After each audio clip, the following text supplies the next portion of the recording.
Item ಯಾವುದೇ ಇರಲಿ try ಮಾಡಿ ಆಚಿ ಚಿಕನ್ ಮಸಾಲಾ. ಪಶ್ಚಿಮ ಘಟ್ಟ ಪ್ರದೇಶದಲ್ಲಿ ವರುಣ ದೇವ ಅಬ್ಬರಿಸಿ ಬೊಬ್ಬಿರಿತಾ ಇದ್ದಾನೆ. ಇದರ ನೇರ ಪರಿಣಾಮ ಈಗ ಗಡಿ ಜಿಲ್ಲೆ ಬೆಳಗಾವಿಯ ಮೇಲಾಗಿದೆ. ಜಿಲ್ಲೆಯ ಸಪ್ತ ನದಿಗಳು ಮೈದುಂಬಿ ಹರಿತಾ ಇದ್ದು ವಿಶ್ವವಿಖ್ಯಾತ ಗೋಕಾಕ್ ಫಾಲ್ಸ್ಗೆ ಹೊಸ ಜೀವ ಬಂದಿದೆ.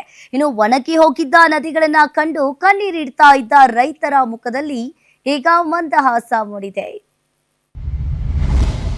ಮಹಾರಾಷ್ಟ್ರದಲ್ಲಿ ಮಳೆ, ಬೆಳಗಾವಿಯ ನದಿಗಳಿಗೆ ಜೀವಕಳಿ. ಕೃಷ್ಣಯ್ಯ ಆರ್ಭಟ, ಕಣ್ಮನೆ ಸೆಳೆದ ಗೋಕಾಕ್ ಜಲಪಾತ.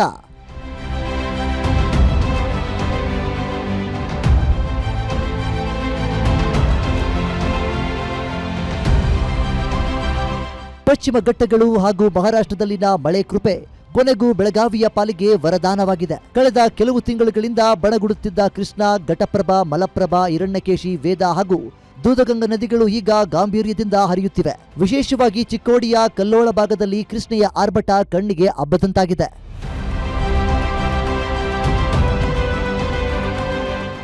ಇತ್ತ ಗೋಕಾಕ್ ಜಲಪಾತ ಬೋರ್ಗರೆಯುತ್ತಾ ದುಮ್ಮಿಕ್ಕುತ್ತಿದ್ರೆ ಪ್ರವಾಸಿಗರ ದಂಡೆ ಹರಿದು ಬರುತ್ತಿದೆ.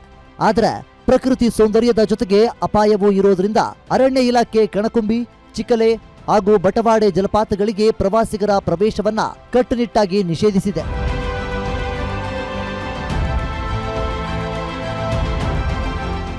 ಇನ್ನು ಮಳೆಯ ಮತ್ತೊಂದು ಮುಖವು ಬೆಳಗಾವಿಯಲ್ಲಿ ಕಾಣಿಸುತ್ತಿದೆ. ನಿಪ್ಪಾಣಿ ತಾಲೂಕಿನ ದೂದಗಂಗಾ ಹಾಗೂ ವೇದಗಂಗಾ ನದಿಗಳು ಅಪಾಯದ ಮಟ್ಟ ಮೀರಿ ಹರಿಯುತ್ತಿದ್ದು ಕಾರದ ಗಾಬೋಜ್, ಬಾರವಾಡ, ಕನ್ನೂರು ಸೇರಿದಂತೆ ಹಲವು ಸಂಪರ್ಕ ಸೇತುವೆಗಳು ಜಲಾವೃತಗೊಂಡಿವೆ. ಗೋಕಾಕ್ ತಾಲೂಕಿನ ಸಿಂಗಳಾಪುರ ಸಂಪರ್ಕ ಸೇತುವೆಯು ನೀರಿನಲ್ಲಿ ಮುಳುಗಿದ್ದು ಸಂಚಾರ ಸ್ಥಗಿತಗೊಂಡಿದೆ.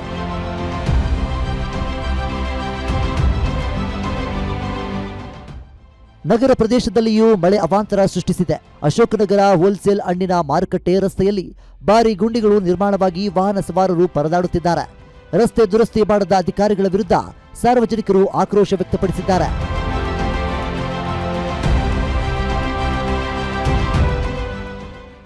ಒಟ್ನಲ್ಲಿ ವರುಣನ ಆರ್ಭಟ ಬೆಳಗಾವಿ ಜಿಲ್ಲೆಯ ಒಣಗಿದ ಭೂಮಿಗೆ ಜೀವ ತುಂಬಿ ಸಮಾಧಾನ ತಂದಿದೆಯಾದರೂ ಪ್ರವಾಹ ಹಾಗೂ ಆಡಳಿತ ಮಂಡಳಿಯ ನಿರ್ಲಕ್ಷ್ಯ ಜನರನ್ನ ಬೀದಿಗೆ ತಂದು ನಿಲ್ಲಿಸಿದೆ. ಮುಂದಿನ ಕೆಲವು ದಿನಗಳ ಕಾಲ ರೆಡ್ ಅಥವಾ ಆರೆಂಜ್ ಅಲರ್ಟ್ ಇರುವುದರಿಂದ ಸಾರ್ವಜನಿಕರು ಎಚ್ಚರಿಕೆಯಿಂದ ಇರಬೇಕಾಗಿದೆ. ಬೆಳಗಾವಿಯಿಂದ ರಾಜೇಶ್ ಹೂಗಾರ್, ಗ್ಯಾರಂಟಿ ನ್ಯೂಸ್.